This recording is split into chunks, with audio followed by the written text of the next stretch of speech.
Welcome guys, स्वागत है आपका मनी फ्लो ट्रेडिंग चैनल पर। तो बात करेंगे बीटीएसटी के बारे में कि भाई कल के लिए क्या किस तरीके का प्लान बन सकता है। कल मतलब अब आप प्लान करने जा रहे हैं मंडे के लिए। ओके, 2 दिन का वीकेंड है और आज की शाम बहुत ही इंपॉर्टेंट शाम है, बहुत ही भारी शाम हो सकती है। क्यों? क्योंकि 2 बड़े अनाउंसमेंट हो सकते हैं यहाँ पर। अब क्या किस तरीके के इवेंट्स लाइन अप हैं वो सारी चीज़ इस वीडियो में डिस्कस करने वाले हैं। किस तरीके की पोजीशन मार्केट लेकर के जा रहा है, ओके, बड़े प्लेयर की पोजीशन किस साइड है, वो सारी चीज़ इस वीडियो में डिस्कस करेंगे। ओके, तो वीडियो स्टार्ट करते हैं। वीडियो स्टार्ट करने से पहले अगर आप मेरे चैनल पर नए हैं तो सबसे पहले आप क्या करेंगे, चैनल को सब्सक्राइब कर लेंगे, साथ के साथ बेल आइकन को प्रेस कर देंगे, जिससे you will never miss the update. जो भी वीडियो मैं अपलोड करूंगा आप तुरंत जाकर के देख सकते हैं और अपनी स्ट्रैटेजी बना सकते हैं। एक चीज़ याद रखिएगा, अगर आप मेरे व्यू पर प्लान कर रहे हैं तो आपको पता होना चाहिए कि I am not SEBI registered, मैं सेबी रजिस्टर्ड नहीं हूं। तो प्लान करने से पहले अपने फाइनेंशियल एडवाइजर से एडवाइस जरूर कीजिएगा। बाकी अगर आप देख रहे हैं, सीख रहे हैं, समझ रहे हैं तो बहुत ही इंपॉर्टेंट वीडियोस आपको मिलते रहेंगे।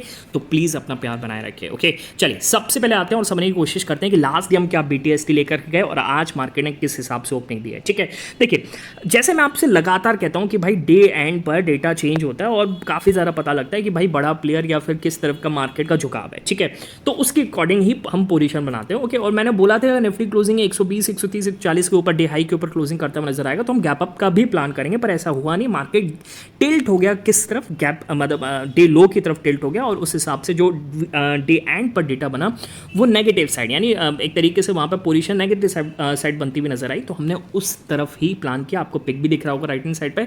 कम क्वांटिटी के साथ यहाँ पर हमने प्लान किया था क्योंकि निफ्टी कुल मिलाकर के 5 दिन से लगातार चल रहा था और 25,000 के ऊपर था। ठीक है, अच्छा अब आज क्या हुआ देखिए, गिफ्ट निफ्टी स्टार्टिंग में सुबह लगभग 80 पॉइंट नेगेटिव था, मैक्सिमम 80 पॉइंट, 80-85 पॉइंट के आसपास था। ठीक है, जब मार्केट खुलने वाला तो 60-65 पॉइंट के आसपास यहाँ पे नेगेटिव दिख रहा था। ठीक है, अच्छा ओपनिंग होती है फ्लैट। अब फ्लैट ओपनिंग हुई है तो देखिए गिफ्ट निफ्टी का जो प्राइस होता है, मैंने पहले भी बताया कि भाई वो ट्रेडेड वैल्यू है, वो मतलब असल ट्रेडेड वैल्यू है, उसको मैच करने के लिए बिल्कुल मार्केट उस तरफ झुकेगा। ठीक है, और ये मैंने अपने सुबह 9:15 बजे से पहले ही शेयर कर दिया कि भाई मैं तो डाउन साइड की तरफ पोजीशन हूँ, पर यहाँ पर फ्लैट ओपनिंग हो रही है और चांसेस है कि इसको मैच करने जाए। ठीक है, मार्केट ओपन होते गिरना चालू हुआ।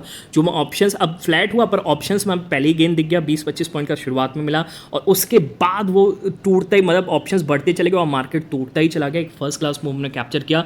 अब कुल मैं अगर आपको बताऊं तो 40 पॉइंट के आसपास, 40+ पॉइंट हमें ऑप्शंस में देखने को मिले। ओके, आज बीटीएसटी में। ओके, और कल हमें मिले थे 30+ पॉइंट। ओके, तो 2 दिन से फर्स्ट क्लास हमारी बीटीएसटी भी जा रही है। ओके, और अगर आपने बनाया है, कितना बनाया, आप मेरे को कमेंट सेक्शन में जरूर बताइएगा। क्लियर है, बात समझ में आ गई? देखिए कभी कभार गलत भी होते हैं, बिल्कुल होते हैं, परसों गलत भी हुए थे। ठीक है, तो it is part of trading. अगर आप एसेल्स या मतलब आप लॉस नहीं ले सकते हैं, ठीक है, ओके, तो फिर मतलब आपको ट्रेड नहीं करना चाहिए। ठीक है, लॉस लेने के लिए तैयार रहना चाहिए। ओके, और ऐसे नहीं कि गैम्बल कर लें, किसी भी साइड ले लें, नहीं, आपको डेटा वगैरह ये सब चीज़ देखना आनी चाहिए। ठीक है, चलिए, तो उस हिसाब से आज बढ़िया हमारी बीटीएसटी रही। ओके, उसके बाद हमने क्या किया, मार्केट को कैसे कैप्चर करने की कोशिश करी। तो राइट हैंड साइड पर वो पहला पिक दिख रहा होगा, इसमें मैंने क्या बोला है कि निफ्टी में 24,998 के नीचे डाउन साइड मूव पॉसिबल है। 24,998 को मैं मार्क कर लेता हूँ, 24,988। ठीक है, इसको मैंने मार्क किया और एक ही कैंडल में हमें एक फर्स्ट क्लास मूव मिल गई। जो आपको कैंडल दिख रही है इसमें 25 पॉइंट के आसपास का मूव है। ठीक है, अब 20 से ऊपर हो जाता है तो मैक्सिमम 18-20 से ऊपर हो जाता है तो मैक्सिमम बुक कर लेता हूँ। वही चीज़ हमने यहाँ पे बुक भी करी। ठीक है, और फिर जब ऊपर आया तो जो रिमेनिंग क्वांटिटी उसको हमने कॉस्ट टू कॉस्ट निकाल दिया, होल्ड नहीं किया, हालांकि उसके बाद फिर नीचे गया है। ठीक है, तो कुल मिलाकर के 20 से 25 पॉइंट के आसपास हमें इसमें एक बढ़िया प्रॉफिट दिखता हुआ नजर आया। क्लियर, अच्छा अगला देखिएगा, अगला हमने कहाँ प्लान किया है। निफ्टी में 24,958 के नीचे डाउन साइड मूव पॉसिबल, एक बार इसको मार्क कर लेता हूँ, 24,958। अब देखिए क्या हुआ इसमें, 9:43 पर मैंने बोला है, 9:43 का मतलब है इस कैंडल पर मैंने बोला है अगली कैंडल पे ये ब्रेक किया, उसके बाद ये ऊपर आ गया था, छोटा एसएल था, हम निकल गए, उसके 5-7 पॉइंट का था, फिर दोबारा आया, फिर दोबारा लिया और एक कैंडल में ही हमें 20 से 25 पॉइंट फिर से मिलते हुए नजर आए। ओके, तो आप ये सोचिए कि एसएल को छोटा रखिए, टारगेट को बड़ा रखिए, मतलब क्या है ना कि अगर आपका व्यू सही है और मोमेंटम लेवल आपको निकालना आता है कि किस तरीके से डेटा कहाँ पर राइटर बैठ सकता है, तो आप मेरे हिसाब से मुझे लगता है कि, और आप डिसिप्लिन को फॉलो करें, आप मतलब एक तरीके से कम में एसएल लें और प्रॉफिट बनाने के लिए क्या करें, ट्रेल करना सीखें, तो मेरे हिसाब से आपकी 99% एक्यूरेसी बढ़ जाएगी। ठीक है, यही चीज़ आपको सीखनी पड़ेगी। ओके, चलिए, तो ये 2 फर्स्ट क्लास ट्रेड है। उसके बाद देखिए मार्केट ने कुछ खास नहीं दिया, वहीं उस जोन में ट्रेड करता हुआ नजर आ रहा है, हमने बिल्कुल प्लान नहीं किया है। ठीक है, क्यों? क्योंकि 900 पर एक अच्छा राइटर है, इतना इजीली नहीं गिरेगा। अगर 880 के नीचे गया तो हो सकता है 840 800 तक का भी मूव देखने को मिल जाए, पर फिलहाल मार्केट इसको होल्ड कर रहा है क्योंकि हम जो गिर रहे हैं वो टैरिफ वगैरह इन सब रीजंस की वजह से गिर रहे हैं, उसको हम आगे डिस्कस भी करेंगे, ठीक है। तो निफ्टी में ये दो ट्रेड, बाकी हमने बीटीसी यूएसडी में किस तरीके से प्लान किया, तो राइट हैंड साइड पर आपको पहला पिक दिख रहा होगा, एक ही पिक है। वैसे मैंने कल बोला था कि आज मतलब कल शाम को एक बड़ा मूव दिखेगा, पर वो नहीं, आज शाम को बड़ा मूव दिखेगा क्योंकि जेरोम पावल आने वाले हैं और उसके बाद यहाँ पर तेजी बनती हुई नजर आएगी। अब दोनों साइड किसी भी साइड बड़े मूव मिलेंगे और वो हम कैप्चर करेंगे क्योंकि हमारा इंडिकेटर फर्स्ट क्लास तरीके से काम करता है।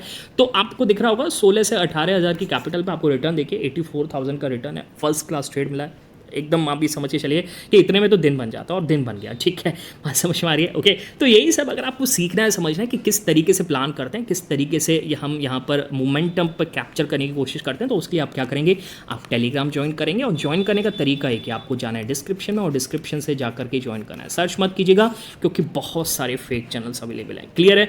चलिए अब आते हैं, समझने की कोशिश करते हैं कि भाई कल ऐसा क्या हुआ, क्या कमेंट आ गया जिसकी वजह से अपनी गिफ्ट निफ्टी इतनी टूटती हुई नजर आई। ओके, या फिर अपना मार्केट गैप डाउन खुला 25,000 के नीचे आ गया और 25,900 के नीचे अभी ट्रेड करा। क्यों?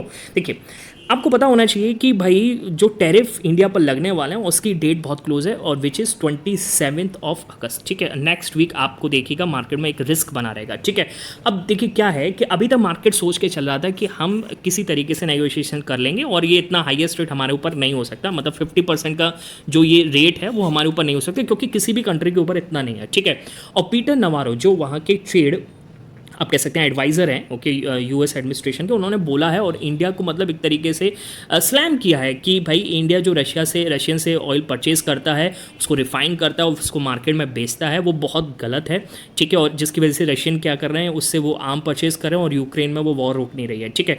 अब बात कुछ और है, शायद वो अपनी डील करने के चक्कर में या फिर कुछ भी और चीज़ें, हम उसके साथ ट्रेड नेगोशिएशन नहीं कर रहे हैं, जो हमारी चीज़ें जो नेशनल इंटरेस्ट है वो हम उनको देने के लिए तैयार नहीं है, तो किसी ना किसी तरीके से हम पर एडिशनल टैरिफ लगाने के लिए वो यहाँ पर ये सारे मतलब आप कह सकते हैं कि ये सारे स्टेप्स अपनाए जा रहे हैं, ठीक है, बात समझ में आ रही है। ओके, और जिसकी वजह से मार्केट में पेन भी दिख रहा है। अब 27 अगस्त बहुत ही नज़दीक है, ओके, और अभी तक नेगोशिएशंस नहीं मिले और ऐसे नेगेटिव कमेंट आएंगे तो मार्केट थोड़ा सा सेंटिमेंट बिगड़ेगा और वही चीज़ आज मार्केट में देखने को मिली। एक डिप में खुला और उसके बाद भी मार्केट नेगेटिव साइड चला, ओके, काफ़ी आज वीकनेस देखने को मिली है। क्लियर है, बात समझ में आ गई, एक बड़ी न्यूज़ थी। ओके, चलिए अब बात करते हैं यूएस मार्केट के बारे में। देखिए यूएस मार्केट में कल रात क्या हुआ, देखिए यूएस मार्केट का, देखिए अब कहते हैं ना कि जिसके घर खुद शीशे के हैं उनको दूसरे के घर पे पत्थर नहीं मारना चाहिए, तो वही चीज़ यहाँ पर है। यूएस मार्केट का खुद हाल बुरा है, वो क्या हमारा हाल बुरा करेंगे। ओके, लगातार 5th ट्रेडिंग सेशन है कि S&P 500 यहाँ पर टूटता हुआ नजर आ रहा है, बिग टेक्स में बिकवाली देखने को मिल रही है। क्यों?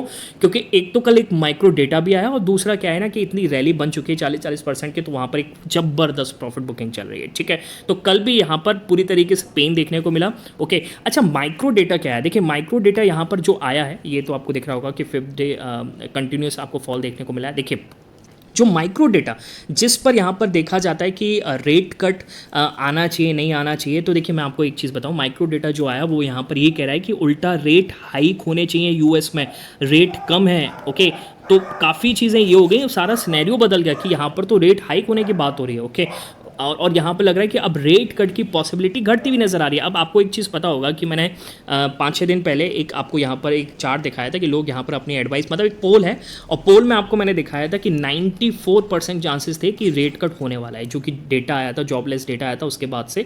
ओके, अब वो जो कल माइक्रो डेटा आया उसकी बाद से आप देखिए कितनी गिरावट देखने को मिली है, यानी 71% ऐसे रह गए हैं कि जो अभी मान के चलें कि यहाँ पर मतलब जो पहले 74 से 94 गया था वो 71 पे आ गया, ठीक है। तो यहाँ पर पॉसिबिलिटी ऑफ रेट कट घट गई है, वो भी एक टेंशन मार्केट में बढ़ी है और उसकी वजह से भी कल आपको यहाँ पर यूएस मार्केट में नेगेटिविटी देखने को मिली, ठीक है। ओके, तो ये है यूएस मार्केट का हाल। ओके, अपने मार्केट का क्या हाल है, अपने मार्केट के बारे में बात करते हैं। देखिए कल एफआईएस फिर से अलग, देखिए एफआईएस का अब रुझान थोड़ा सा क्लियर नहीं हो रहा है। अब कल एफआईएस यहाँ पे बाइंग करते हुए नजर आए, कैश मार्केट में बाइंग करी उन्होंने, फ्यूचर्स में बाइंग करी, हाँ स्टॉक फ्यूचर्स में थोड़ी करी, यहाँ पर सेलिंग करते हुए नजर आए।